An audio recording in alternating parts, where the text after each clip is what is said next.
Where is your proof? Look, I was sound asleep in that house.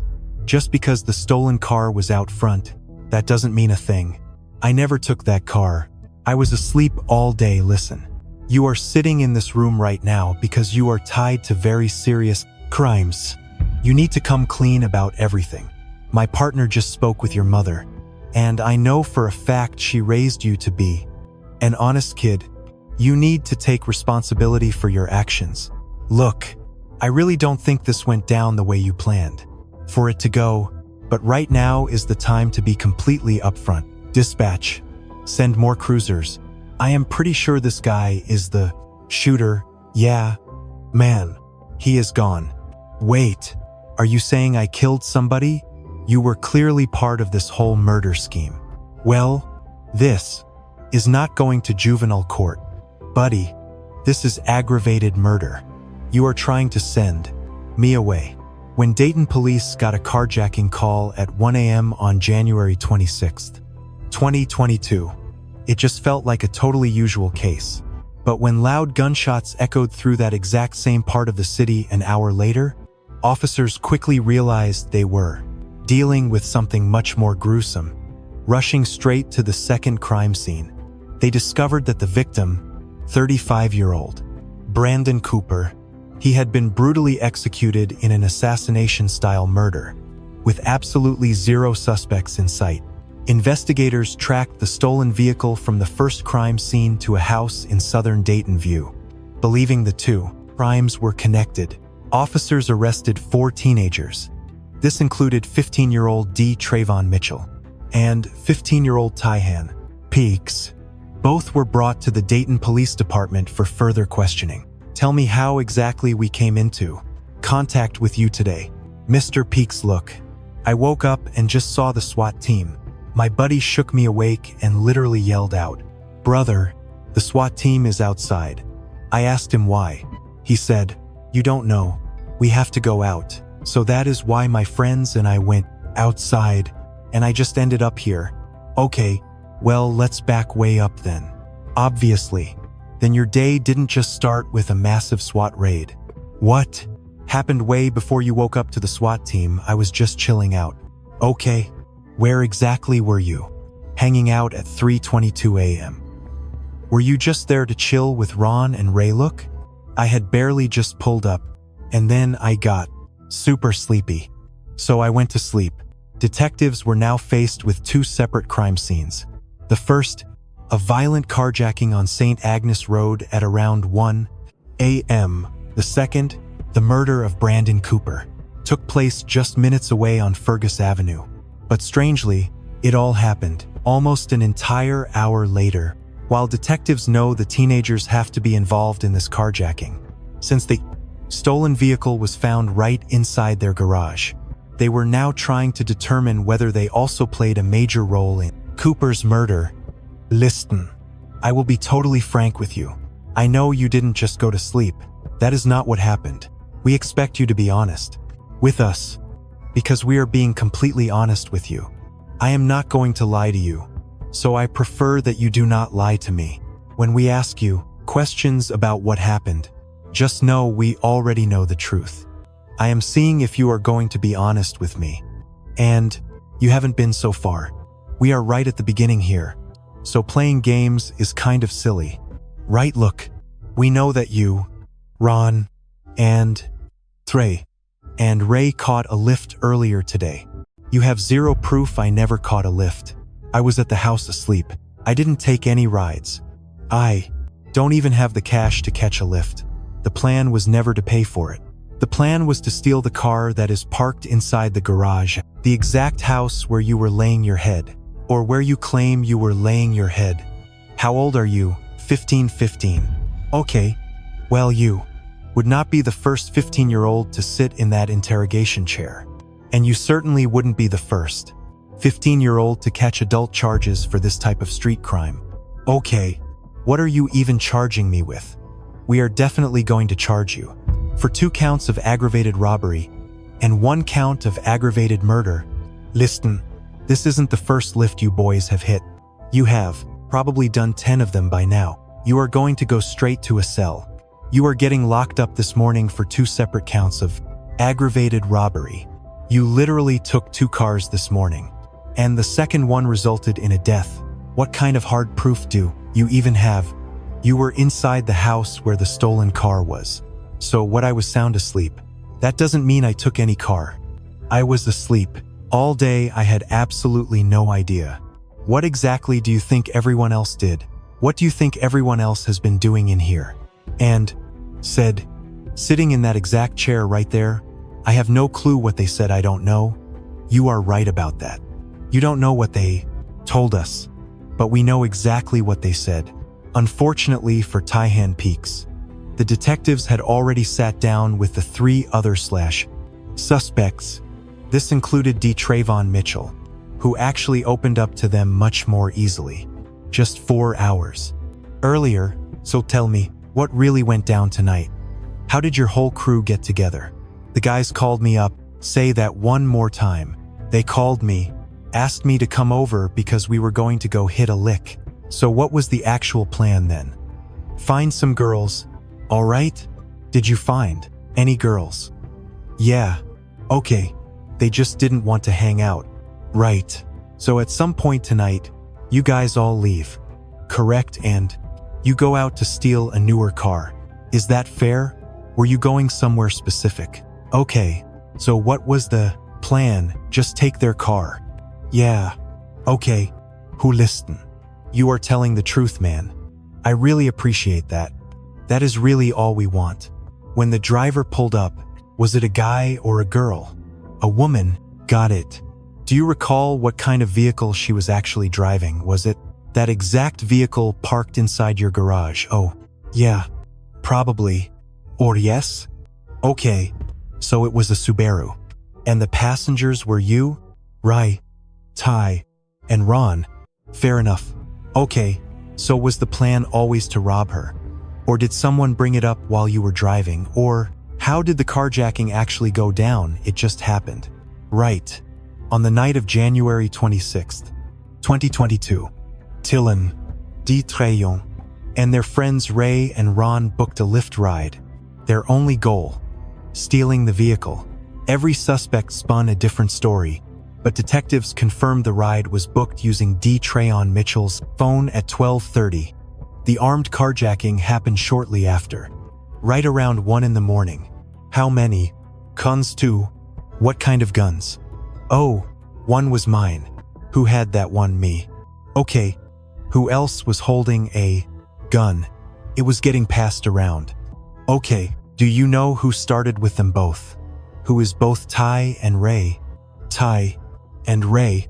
So Ty and Ray were pretty much passing the second gun around. Yeah. Okay. Is it safe to say Ty had the other weapon? Possibly. Detectives also broke Tylan Peaks, who admitted to playing a major part in the vehicle theft. All right. It was me and Trayon, but I don't know. I only know about that first one.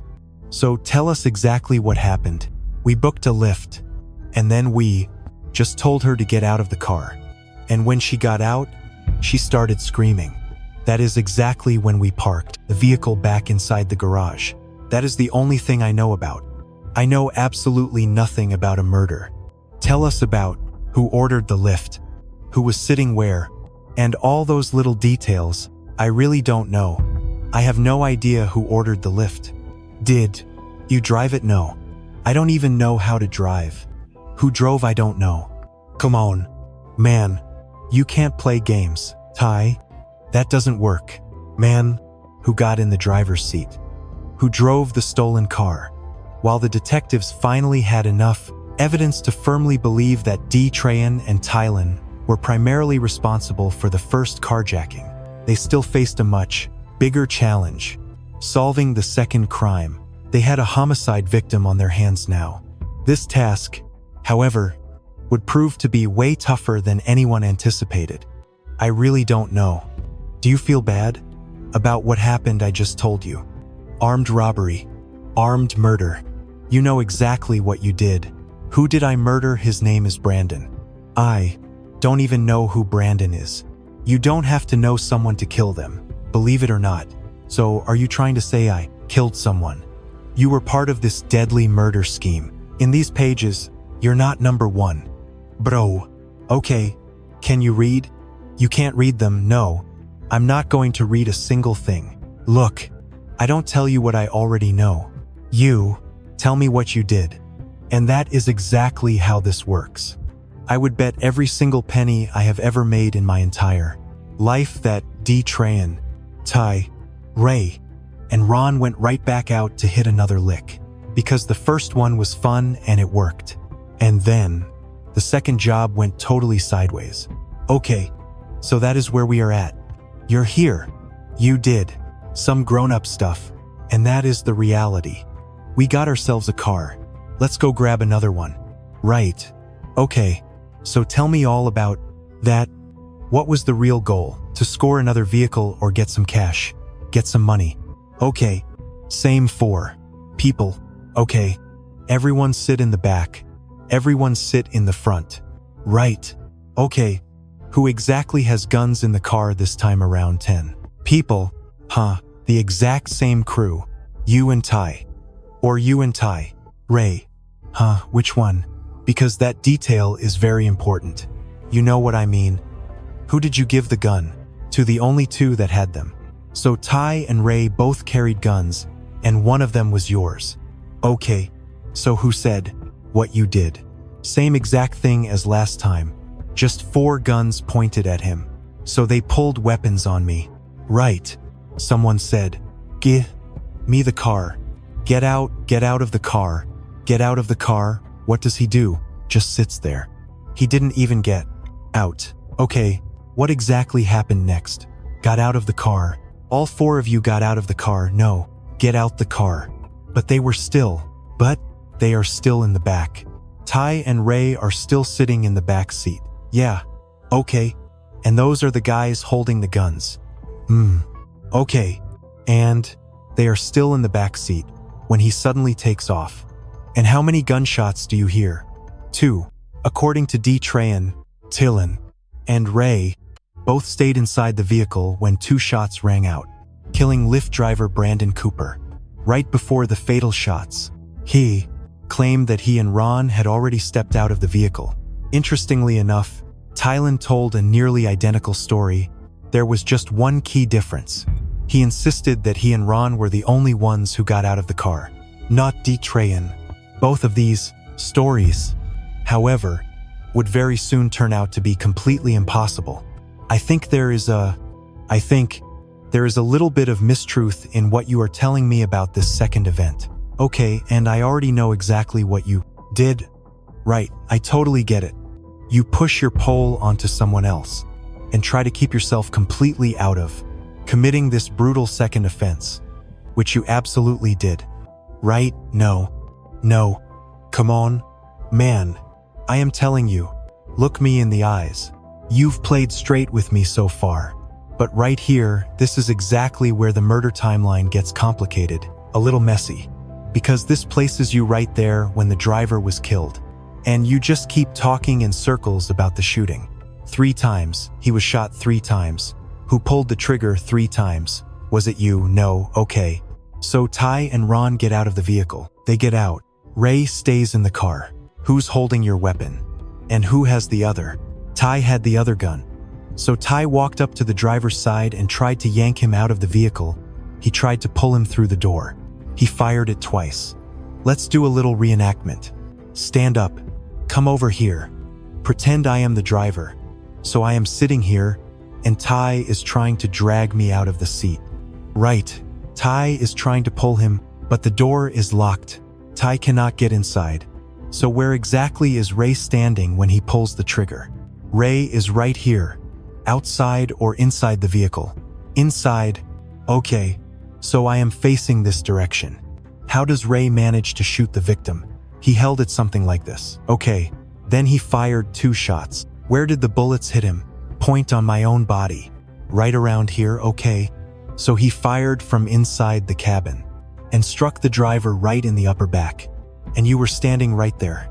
There are absolutely no bullet holes anywhere on the outside of the vehicle. And we did not find any bullet damage on the inside either. He took 2 rounds directly to the back. They didn't go through the car seat. His whole story relies on one specific thing about the vehicle. The car was parked right at the curb, directly at the intersection. A shot could not have been fired after the driver tried to pull away. The vehicle was fully stopped at the intersection when the gun fired inside. That is exactly where we located the evidence. Shell casings. Both DeTravon and Tylen had deliberately hidden a massive piece of the puzzle. What is going on? When police rolled up to Ferguson Avenue at 2:08 a.m., 35-year-old Brandon Cooper was pronounced dead at the scene. 2 empty shell casings were discovered inside the rideshare. This backed up DeTravon's claim that Cooper was shot from inside the car, but things stopped making sense when crime scene investigators found 2 more shell casings lying outside on the street. Did you shoot this man? Look me in the eye. We are sitting right here. It is what it is at this point. I mean it. It is a tragedy. It was a horrible, a stupid decision. But if you pulled the trigger, just look at me and say you did it. Tell the truth so we can stop playing games. Otherwise, I will just keep taking notes and writing down a bunch of garbage. Stuff that just walks us in circles. It is all lies. Just complete nonsense. So, did you actually do it? Where did you shoot? Were you shooting from inside the vehicle twice from the inside? And one time from the outside? Were there any rounds left in the car? Or in your magazine? Just talk to me straight. Exactly like you have been. Just show me. Were you sitting behind the driver's door? Or right in the middle? In the middle seat, fired twice from the middle. Inside the car, and then you shot at the vehicle. Yeah, do you think you hit him? Surprisingly, the suspect DeTravon finally cracked. He confessed, claiming he alone was responsible for Brandon Cooper's tragic murder. The 4 suspects had different accounts. What actually went down on January 26, 2022, was messy, but the homicide detectives had pieced together a clear explanation for those final moments. The entire nightmare began around 12:30 a.m. when a Lyft was booked on DeTravon Mitchell's phone. About 25 minutes later, the driver pulled up to a stop sign on St. Agnes Road. DeTravon and Tylen, who were both heavily armed, struck. They drew their handguns and threatened to shoot. They robbed the innocent victim, stealing her personal belongings. Before fleeing, Tylen took the wheel of the stolen vehicle. He drove it over to Anna Street, stashing it inside a dark garage at roughly 1:40 a.m. Following the same playbook, a second Lyft was requested. It started out on Oak Drive. This time, however, the trip ended terribly. It ended on Ferguson Avenue at 2 a.m. That is just 1 block away from the first crime scene. DeTravon and Tylen acted again. They controlled the robbery. Inside the cabin, both teens pulled out their guns. They threatened to open fire with the clear intention to steal. Their goal was purely robbery. But when Cooper refused to comply, DeTravon fired 2 bullets directly into his back. The driver was fatally wounded. He then fired a 3rd round at the car as all 4 teenagers scattered. That second shell casing discovered outside on the cold pavement, it actually ejected from Tylen's weapon. He had also taken a shot at the vehicle while running away. 9 minutes after the homicide, at 2 a.m., security cameras caught the entire crew sprinting back toward Anna Street. We saw the cops rolling up, so we just started running. You saw the police. Where were they? Driving down the street, heading right toward the spot where we just came from, where you shot the driver. Yeah. Roughly an hour later, a fully armed SWAT unit raided the building. They tracked the stolen vehicle from that first crime scene to the hideout. They breached the house where the suspects were hiding. The teenagers were arrested and taken straight to Dayton PD for intense questioning. Do you feel bad about what happened out there? Yeah. I had absolutely no idea the guy was actually murdered. If he wasn't murdered, what did you honestly think happened when he crashed? Did you see him get out? I told you. I ran breaking news at 5. 2 17-year-olds are headed to prison for murdering a Lyft driver. And in court today, the victim's grieving mother had words for those teenage killers. News Center 7's Mike Campbell joins us live. Mike, lots of raw emotion at the Montgomery County Courthouse. Today, absolutely. James, DeTravon Mitchell and Tylen Peaks were only 15 years old when rideshare driver Brandon Cooper was lured into a botched robbery and shot to death in 2022. During the trial, both Tylen Peaks and DeTravon Mitchell were tried as adults simply due to the sheer severity of their charges. Initially, Tylen pleaded not guilty, but as overwhelming evidence of his involvement surfaced, he later changed his plea to guilty. Similar to DeTravon Mitchell, Tylen was ultimately convicted on multiple felony charges, including murder, aggravated robbery, felonious assault, grand theft of a motor vehicle, and tampering with evidence. Although Tylen was never definitively linked to the fatal shots that tragically killed Brandon Cooper, police records revealed he had been involved in multiple similar carjacking setups in the days leading right up to the murder. These prior offenses proved absolutely critical in court. As a result, Tylen Peaks was sentenced to 27 years to life in prison, while DeTravon Mitchell received 25 years to life. Ryan and Ron, two accomplices whose identities were never made public, were tried in juvenile court due to their lesser roles in Brandon Cooper's tragic murder. To the Cooper family, I want to start off by saying I am so sorry for the things that I put you through. I never meant for anything like that to happen. I am not the monster they are making me out to be. I am human. We all make mistakes. I just happened to make a really bad one. The life you took that fateful morning was an amazing young man. He would help anyone, and he would literally give you the shirt right off his back. When Brandon Cooper kissed his wife goodnight on January 25th, he began his usual night shift as a Lyft driver. He was working hard to provide for his family. No one could have predicted that just hours later, his life would be tragically cut short. This case is a powerful reminder of how quickly poor decisions, peer pressure, and reckless thinking can spiral into irreversible consequences.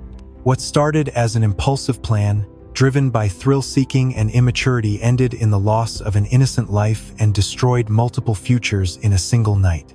One key lesson is that actions taken in moments of excitement or fear can carry lifelong consequences. These teenagers didn't fully understand the weight of what they were doing until it was far too late.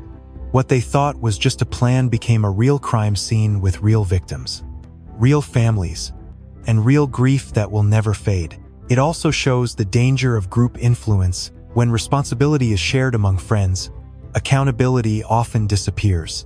Each person convinces themselves they are not fully responsible until evidence and truth break that illusion completely.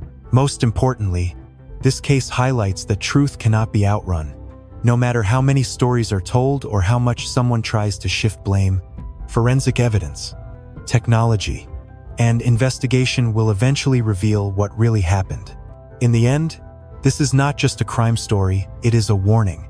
A reminder that one decision can define an entire life, and that choices made in seconds can echo for decades. Real responsibility begins when we choose to think before we act, even in the most intense moments.